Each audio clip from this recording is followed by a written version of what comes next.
Hello, First Congregational Church. I'm coming to you from my backyard in this beautiful Southern California day. I have a couple of announcements for you this morning. First, later in the service, we are going to be having communion.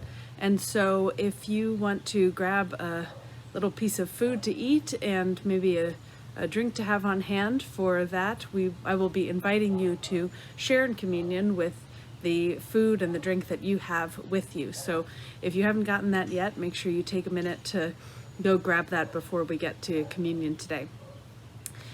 We won't be having our Maundy Thursday service this Thursday, of course, but I do invite you during dinner on Thursday to perhaps call a friend to share in a meal together as we remember the last meal that Jesus shared with his disciples.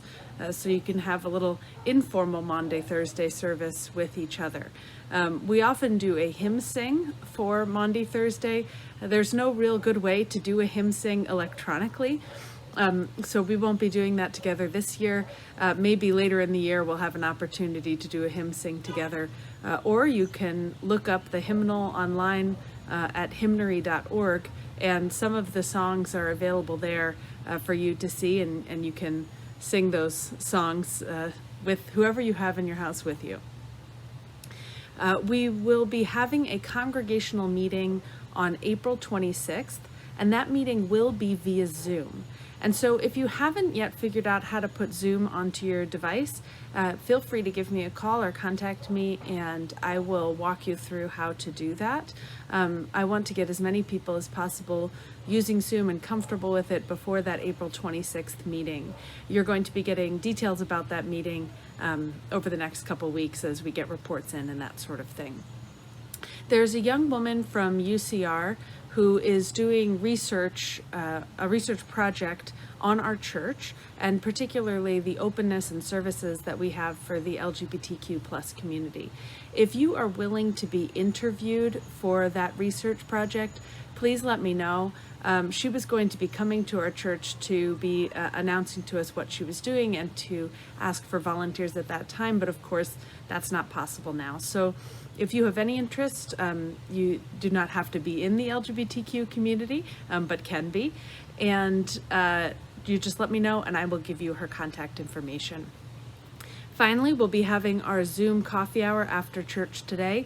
The link to that would be in the email that you received to announce this service. It also will be in the chat box if you're joining us on Facebook. So I hope that many of you can join me there. Again, if you have any discomfort or confusion about Zoom, this might be a good time to try to work it out. Or if you're having trouble, give me a call, give somebody else in the church a call, and we can get you up and running on that. So I hope to see many of you after the service. Now for our call to worship today, I'm going to be reading Mark 11, 1 through 11. This is the first of two texts that we'll have today. When they were approaching Jerusalem at Bethphage and Bethany, near the Mount of Olives, he sent two of his disciples and said to them, "Go into the village ahead of you, and immediately as you enter it, you will find tied there a colt that has never been ridden. Untie it and bring it. If anyone says to you, 'Why are you doing this?' just say this, 'The Lord needs it,' and will send it back here immediately." They went away and found a colt tied near a door outside on the street. As they were untying it, some of the bystanders said to them, "What are you doing untying the colt?" They told him what Jesus had said, and they allowed them to take it. Then they brought the colt to Jesus and threw their cloaks on it, and he sat on it. Many people spread their cloaks on the road, and others spread leafy branches that they had cut in the fields. Then those who went ahead and those who followed were shouting, "Hosanna! Blessed is the one who comes in the name of the Lord. Blessed is the coming kingdom of our ancestor David. Hosanna in the highest." Let us worship God together. Let's sing All Glory, Laud, and Honor together. All glory, laud, and honor to the Redeemer King, to whom the lips of children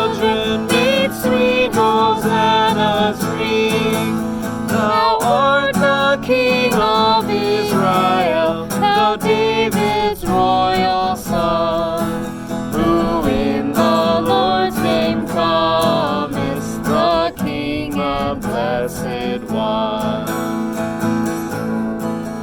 The company of angels are praising thee on high, and mortal men and all things created make reply.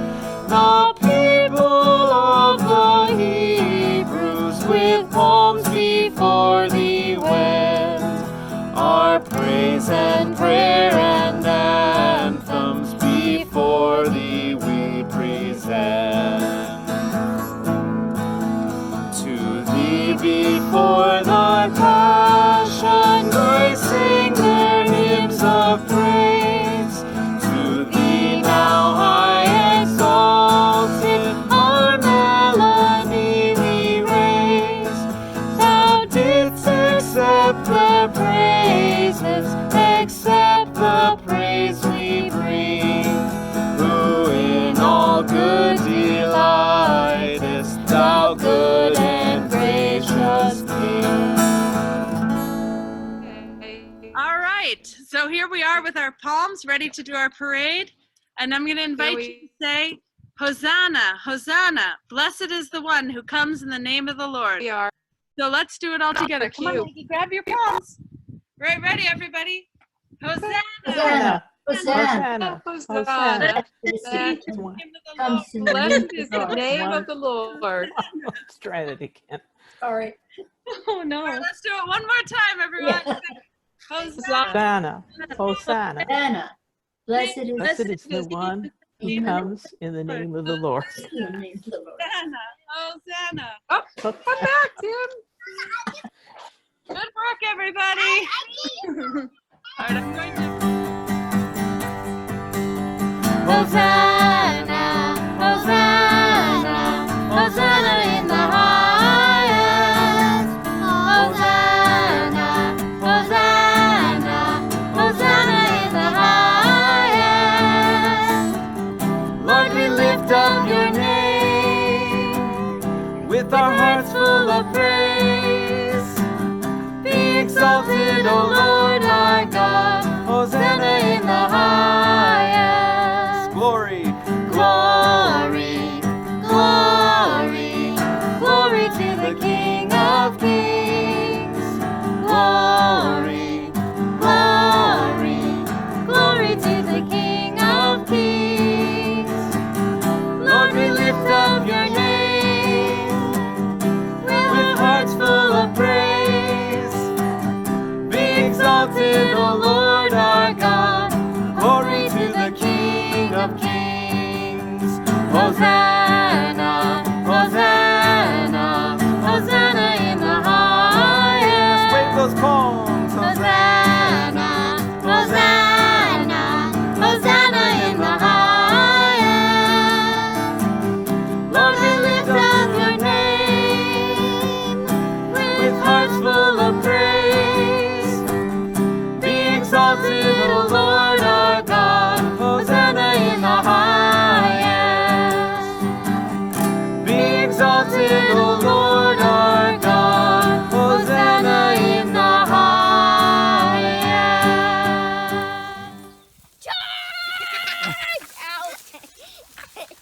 Charge! All right. Join me in singing Glory to God.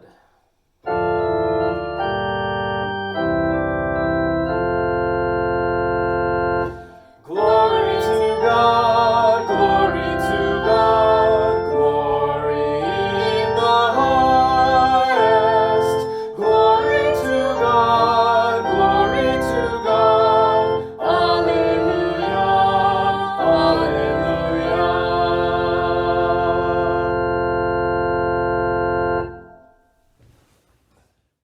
Good morning. We would like to welcome you to the Bauer Stalder pew. We are 6 rows back of the right-hand side at the First Congregational Church, and many of you, of course, have seen us sit in this pew. We hope that everybody is healthy and safe. We wish you a wonderful Palm Sunday. These things that Hannah and the rest of the staff have put together, they don't totally replace our church, but it really makes it a great situation for us to watch every Sunday. And now I'm going to pass the baton on to Marianne. Hello, everybody, and hope you're well. We're doing well. We are social distancing. We're staying together, but the one person we always include is Bob Bowers. That's always true, so we get together for meals. What we've taken during this isolation is I read a lot. I've been watching movies, and I've been tackling my long list of projects, and that feels good to get the projects done. Other than that, it's pretty different being socially isolated. I do take a walk, a 3-mile walk every other day, and Richard goes 3 miles every day. So, and Bob can tell you how he walks. So anyway, hope everybody is well, and we're looking forward to getting back together. Mr. Bowers. Good morning, FCC. I'm Bob Bowers, and like all of you, I'm bored, but doing my best. I start the day with a brisk walk. After breakfast, I read a couple of newspapers, do the crosswords, the Sudokus, and I've had a lot of opportunity to read a lot of the books that have been piling up in my library that I haven't gotten to lately. I just came off a Zoom conference with my children who were in Sacramento and Indiana and got to see the grandkids. So I'm keeping busy, keeping healthy, and staying out of trouble. Back to Richard. Again, we feel very blessed because we do have our health. We hope that you all have a very healthy and safe Palm Sunday. Hi, I'm Maya. And I'm Adam, and we'll be singing Hallelujah.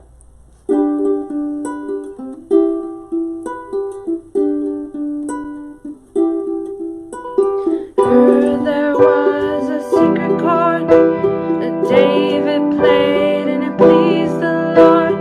You don't really care for music, do ya? It goes like this, the fourth, the fifth, minor fall and the major lift. Lawful king composing, hallelujah, hallelujah, hallelujah, hallelujah, hallelujah.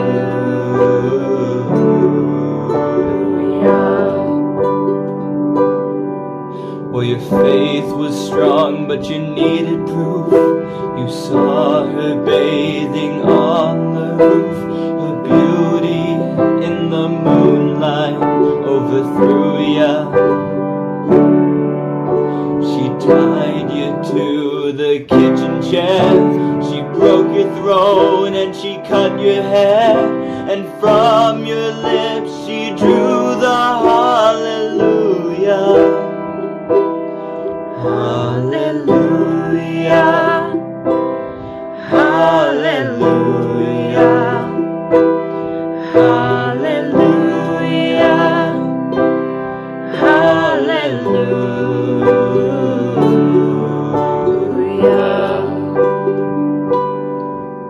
There was a time when you let me know what's really going on below.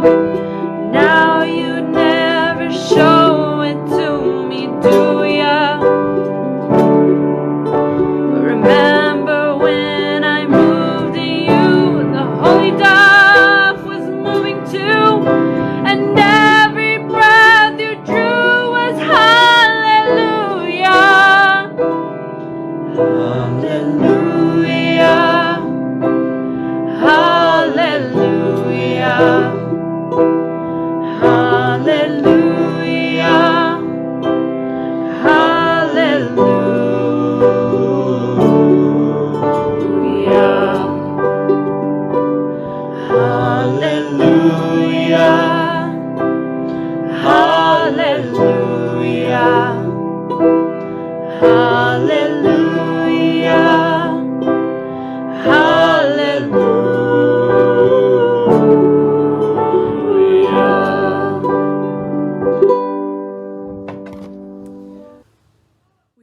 of additions to the prayer list today. The first is the friends and family of Bob Hudson. Bob, who's the partner of Jesse Myers, passed away last week after being on hospice care. We are praying for Jesse and for all who knew and loved Bob. We're also adding to the prayer list the friends and family of Jean Hartzell, who is a relative of Beth Miller, who passed away several weeks ago. We have been asked to add to the prayer list Joe Gavin and his family. These are friends of Greg Gray, and Joe's father just died after being exposed to the coronavirus, and now several other members of the family have been tested positive. And so we'll be praying for him and for his family, and also for Jeremy, who is the nephew of Greg Gray, whose family has also had positive tests. There are many around this world who, and especially in our country, we are hearing more and more who are being diagnosed with and having serious illnesses and possible death from the coronavirus. And so we will continue to be adding our prayers and praying for those who are having direct effects from the coronavirus. We do have one prayer update. That's a prayer of joy. David Florio is somebody we have been praying for. It's the stepfather of Kat Kosher, and he had a very serious case of pneumonia several weeks ago. And we just heard that he is home from the hospital now and continues to show improvement and is recovering. So we are happy that he is on the mend, and we will continue to pray for him in his recovery. I invite you to join me now in a spirit of prayer.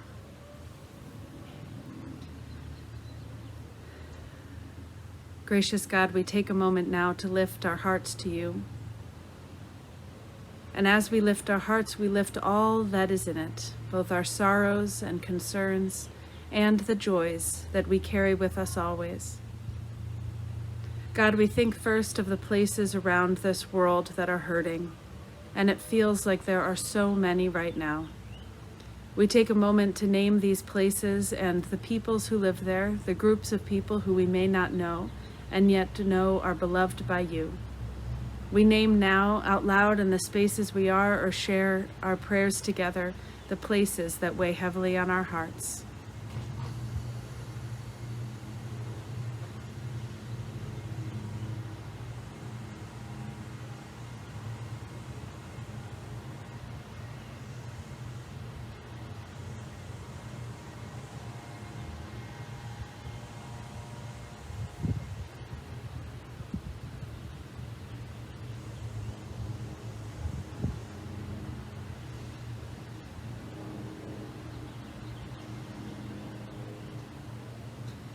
God, in your mercy, we lift these prayers to you.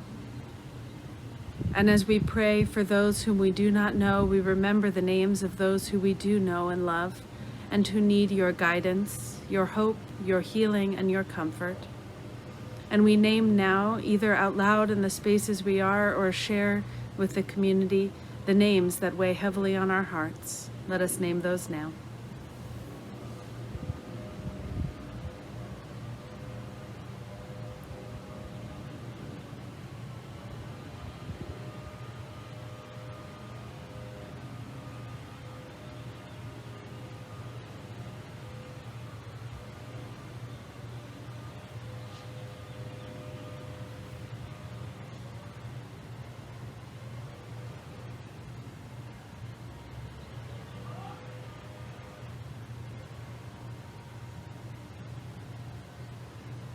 God, in your mercy, hear our prayers,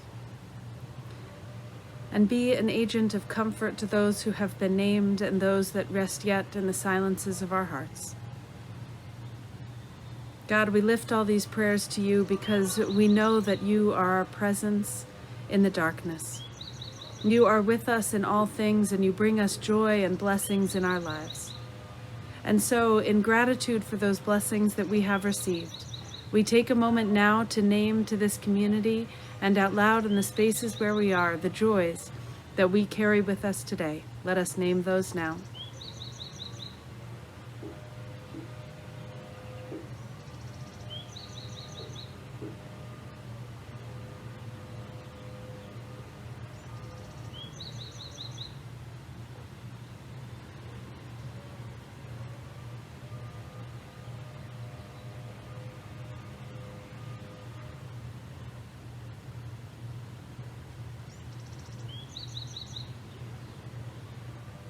thank you, God.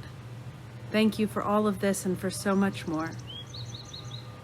We lift all of these prayers into your hands and ask you to move us out of gratitude and out of love to be agents of your way wherever we go. And yet, God, even though we hope to live into your image, we know that sometimes we fall short. And so we share now together a prayer of confession. I invite you to join me in reading the prayer of confession that is in the bulletin. Gracious God, we don't know how to live in balance. We strive for the highs of triumph, or we wallow in the pits of despair. Yet life is often both triumph and despair at the same time. Help us to understand how to honor both parts of our lives. Remind us to recognize the ambiguity inherent in living and in loving. Jesus did not live every moment on the mountaintop. Yet Jesus also did not live every moment in the valley. Jesus was present in both the highs and the lows. Jesus lived through all that we experience as humans. And so let us look to that balance that Jesus found, both recognizing the highs and honoring the lows, so that we might live into our full humanity that God designed for us. Amen.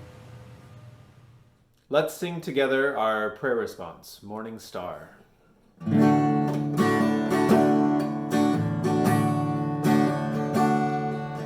You are the morning star, you are the fountain, life-breathing spirit, hope from the mountain. We sing for joy of you, while our souls cling to you. You are the morning star. In dry and weary lands, you give us water, greeting each wanderer as son or daughter. We sing for joy of you, while our souls cling to you. You are the morning star. Liberate yesterday, free for tomorrow. Guide all who search for you in stress or sorrow. We sing for joy of you, while our souls cling to you. You are the morning star. In faith we seek your face, power and brilliance, strong and uplifting hands, grace-filled resilience. We sing for joy of you, while our souls cling to you. You are the morning star. Yes, we sing for joy of you, while our souls cling to you. You are the morning star. The reading today is from Mark, chapter 14, 3 through 9. While he was at Bethany in the house of Simon the leper, as he sat at the table, a woman came with an alabaster jar of a very costly ointment of nard, and she broke open the jar and poured the ointment on his head. But some were there who said to one another in anger, "Why was the ointment wasted in this way? For this ointment could have been sold for more than 300 denarii, and the money given to the poor." And they scolded her. But Jesus said, "Let her alone. Why do you trouble her? She has performed a good service for me. For you always have the poor with you, and you can show kindness to them whenever you wish. But you will not always have me. She has done what she could. She has anointed my body beforehand for its burial.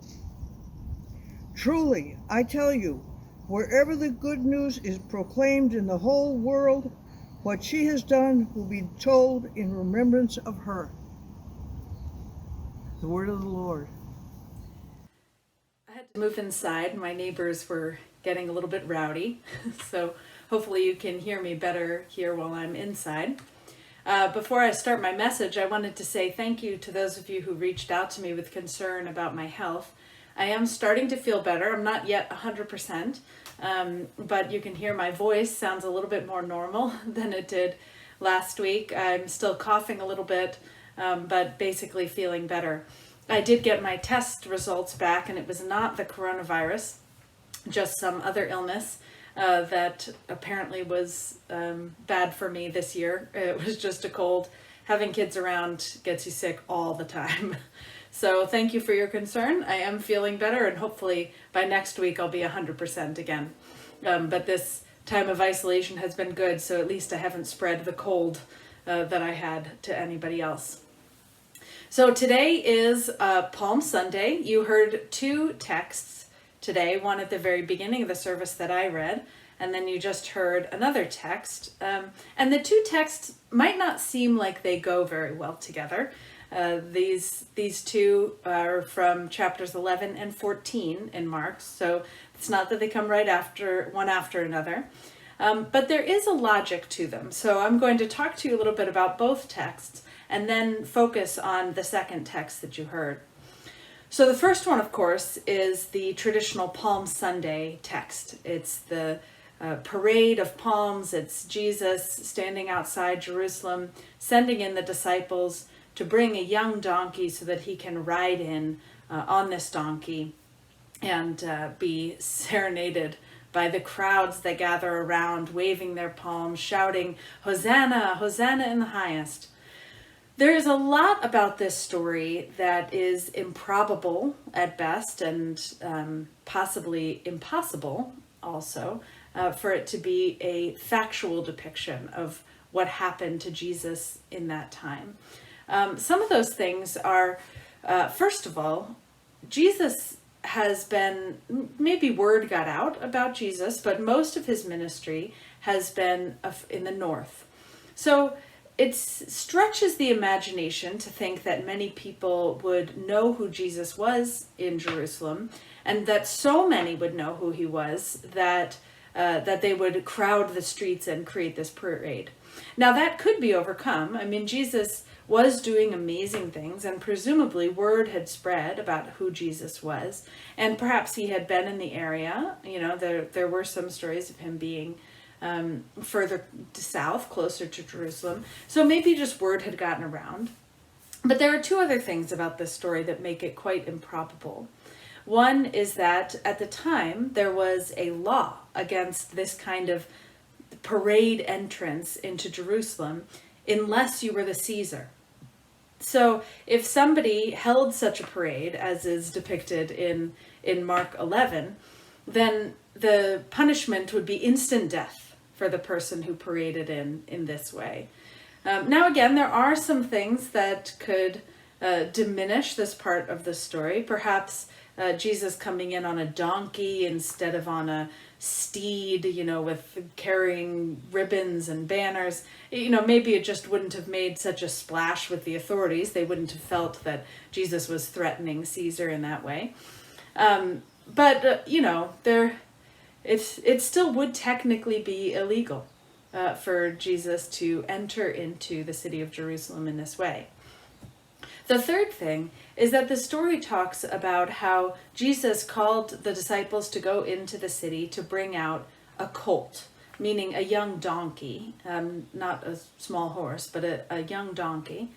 And if the donkey was so young, and it says in the story that the donkey had never been ridden, it's very unlikely that the donkey would have been able to carry the weight of a full-grown man.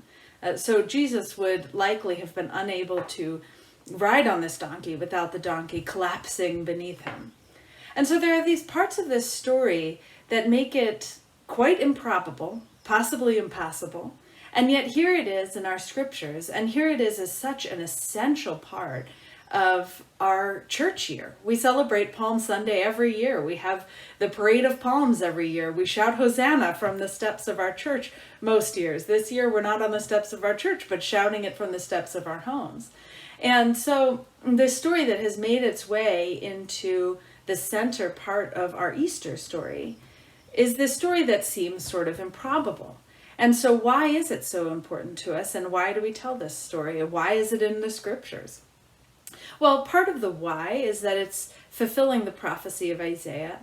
It also is a start of talking about the kingship of Jesus, so that Jesus would be the ruler. So like I said, there was this law that only Caesar could enter the city in this way, you know, in a parade, riding triumphantly into the city. And so with Jesus being depicted as doing this thing that only Caesar could do, there is a recognition of Jesus as the king, Jesus as the ruler, as royalty before us. This is also why we wear purple in Lent, recognizing Jesus' royalty. But in this story, you never actually hear them say that Jesus is king. They don't use those words in this story, even though the image is showing that. But that transitions us into the other text for today, and that is the text of the unnamed woman. Usually on Palm Sunday, we do have two scriptures, or we at least have this parade at the beginning and then a scripture that might not relate to Palm Sunday. And that's because we do this Sunday as both Palm and Passion Sunday. So we start at Palm Sunday, and then we go through the story of Jesus' passion, or Jesus' death on the cross. And the reason that we do that is because we don't want to go from the triumphal entry into Jerusalem on Palm Sunday, and then the next Sunday is the triumphal re-entry into life with the resurrection. We don't want triumph to triumph, and many of us don't have time or just don't come to the services during the week. And this year we don't have the services during the week where we recognize Maundy Thursday, which is the Last Supper, or Good Friday, where we recognize the crucifixion of Jesus.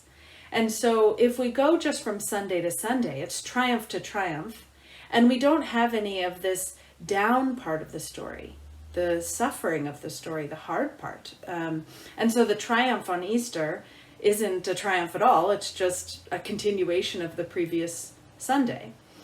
So usually on Palm Sunday, we have this moment at the end of the service or in the sermon where we recognize that transition from the high of Palm Sunday to the low of Good Friday. But this year, it felt to me like life is recognizing that low. We don't need to be reminded of the down parts of life or of the suffering that people face because we're bombarded with it or we're living it. And so I decided that putting that passion part of the story this Sunday and really focusing on that wasn't as necessary as it is in regular years. So instead, I found this story of the unnamed woman, and it spoke to me this week as a way of transitioning between, holding the balance between the triumph of Palm Sunday and the suffering of Good Friday. And so I'm going to talk a little bit about where I recognize that balance and about the story itself, and then how it relates to our lives as well, how that balance speaks to us. So there are two things about this story. I ended the beginning of the Palm Sunday portion with saying that while it's a story that sort of reflects the royalty of Jesus, the idea that Jesus is our true ruler, that there isn't a human king that rules over us, but we look to God, we look to Jesus. But they don't actually use that language. They don't use those words.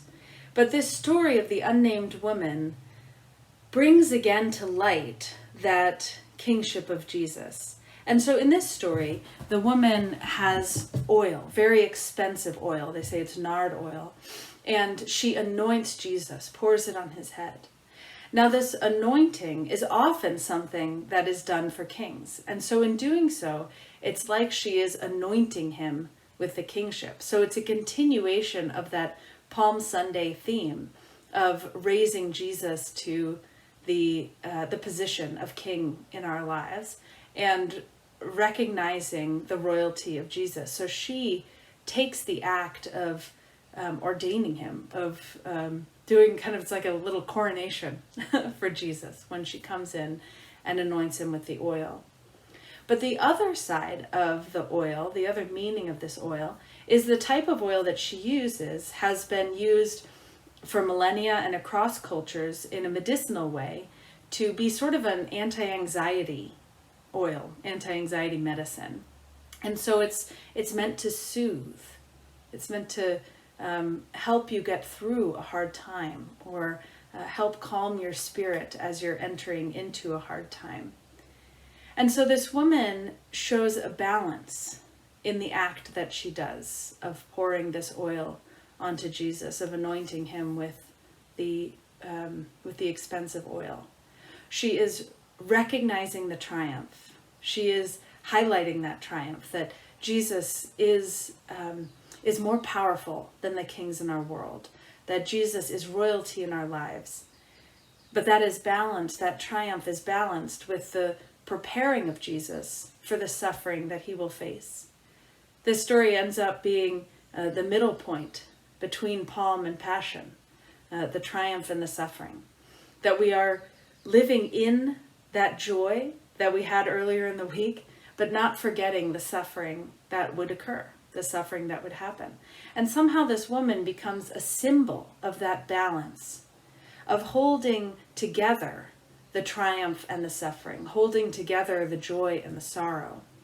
And in that way, she teaches us an image of how we might look at our lives not as one extreme and another, but an experience of both happening simultaneously, of these parts of our lives happening together.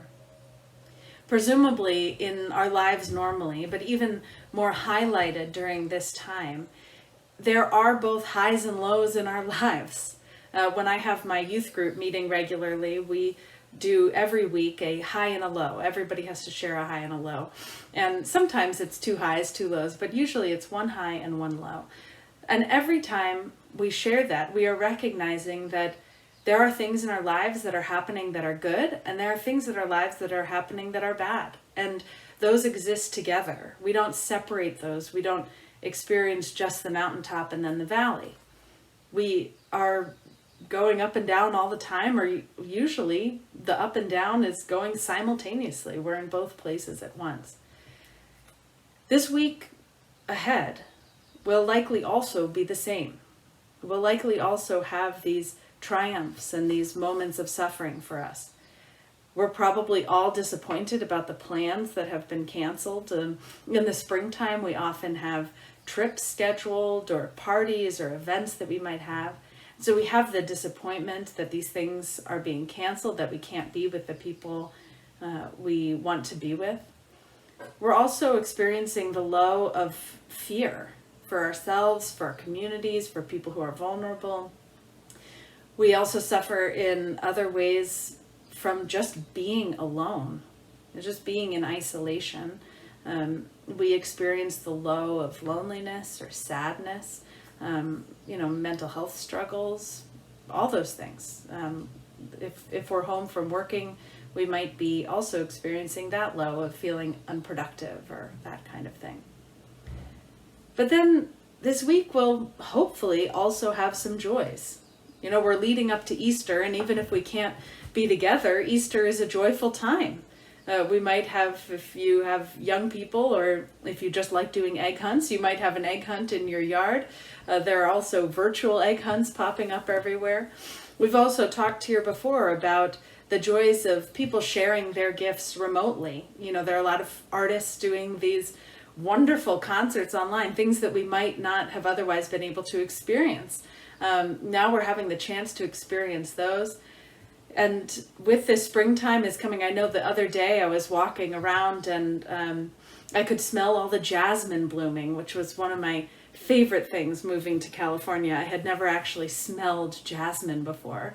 live. Of course I had smelled a reproduction of jasmine, but to walk by a plant and be overwhelmed with that's an incredible joy in my life. We're also maybe experiencing the joy of much needed relaxation. I find myself actually quite busy, but I've heard that others have found this time as being a stepping back, being able to breathe a little more, finding a little space for yourself. And so while we are disappointed by all that this time has brought for us, the isolation, the cancellations, all those things, we also know that there are these joys. And somehow we can learn from this unnamed woman that anointed Jesus, not to try to live into the extremes, but to somehow honor both. You don't have to put on a happy face no matter what and pretend that none of the downs are happening. But we also can't give in and allow ourselves to be consumed by the negativity that we might be feeling around this time. It's not about being delusionally happy, and it's also not about giving into sorrow. Somehow we find a place in the middle, honoring the sorrows that we have, leaving moments for being happy as well, finding the balance in our lives. The unnamed woman encourages us to anoint Jesus as King and also prepare Jesus for the suffering. To recognize the joys that we have, the blessings that we have received, and express gratitude for that, while also letting ourselves mourn what we've lost. This week, we look to balance. We look to find healing and comfort and joy and sorrow all together. And we pray that God might join us on our journey, as we know God was with Jesus on his journey from the parade to the death to the resurrection. May God be with us wherever we are. Amen. We now will take a time to reflect on the message and to give of ourselves and our hearts, while also considering giving financially to the church in our offering. And we will be graced by an offertory musical selection.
When I used to worship with the Quaker community in St. Louis, Missouri, they did not celebrate communion there, as I believe is the practice of most Quaker communities. And they told me that they didn't celebrate communion because they believed that every meal that we shared together was a meal recognizing and joining with Jesus in the supper that he shared with his disciples. And so I've always had a very open idea of communion ever since then, that it's not something that we only need to celebrate in church, but should be recognized every time that we eat together. Now, of course, we can't be in person together, and it feels like communion isn't the same without being in person together. But we are connected this way through our technology, and also connected with, hopefully there is maybe somebody nearby that you can share a meal with, either in your home or calling up a friend or just joining in our communion here. And the meal that we share, whether we are alone or with others in this moment, is the communion meal, because Jesus is there present with us, and we are remembering the life and death of Jesus together in this meal. And so wherever you are and whatever condition you are in at this moment, I invite you to join with me in celebrating the communion meal together. I am here with I have my Simply Orange with mango juice and my bread. You can grab any food or drink that you would like and bring it back, and we will share in it together. So as we prepare to share in this meal together, let us join together in the spirit of prayer. Let us pray.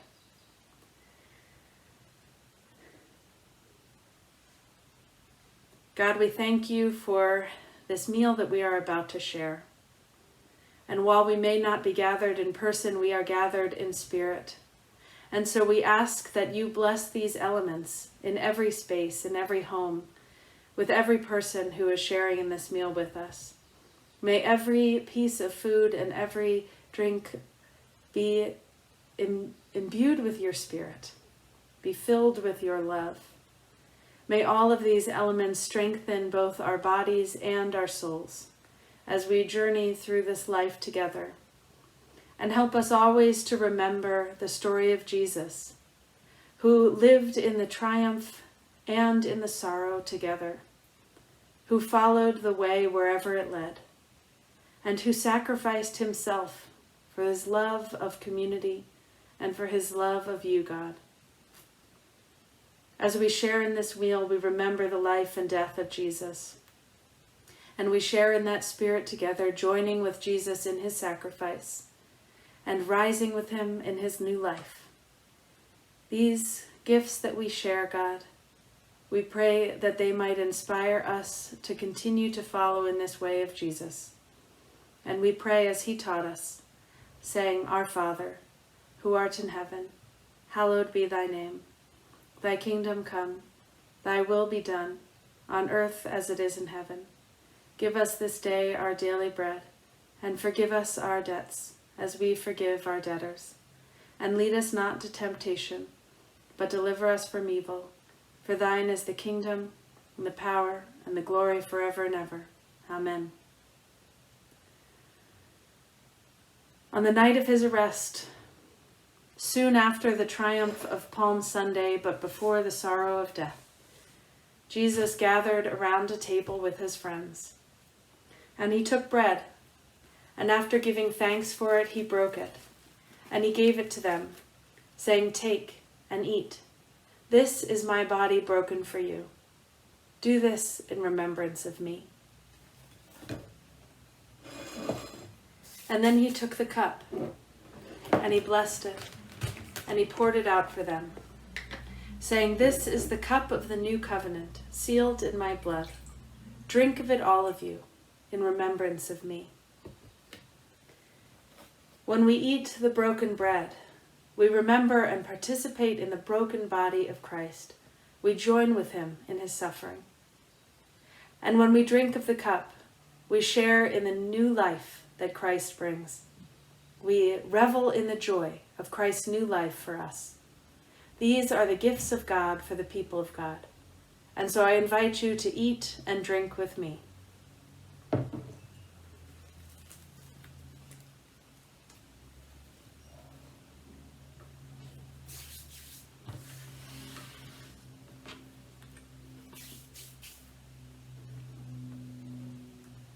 and we share in the cup.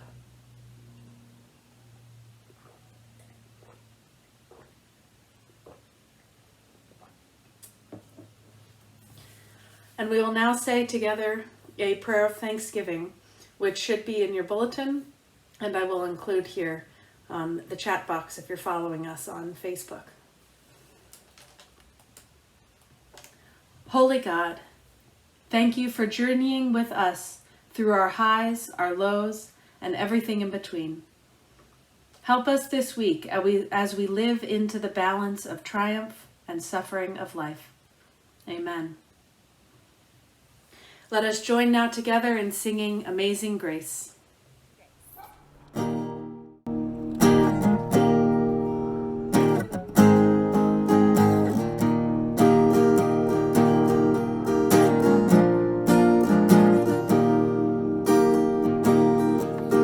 Amazing grace, how sweet the sound that saved a wretch like me. I once was lost, but now am found. Was blind, but now I see. 'Twas grace that taught my heart to fear, and grace my fears relieved. How precious did that grace appear the hour I first believed. The Lord has promised good to me. His word my hope secures. He will my shield and portion be, as long as life endures. Through many dangers, toils, and snares, I have already come. 'Tis grace hath brought me safe thus far, and grace will lead me home. When we've been there 10,000 years, bright shining as the sun, we've no less days to sing God's praise than when we first begun.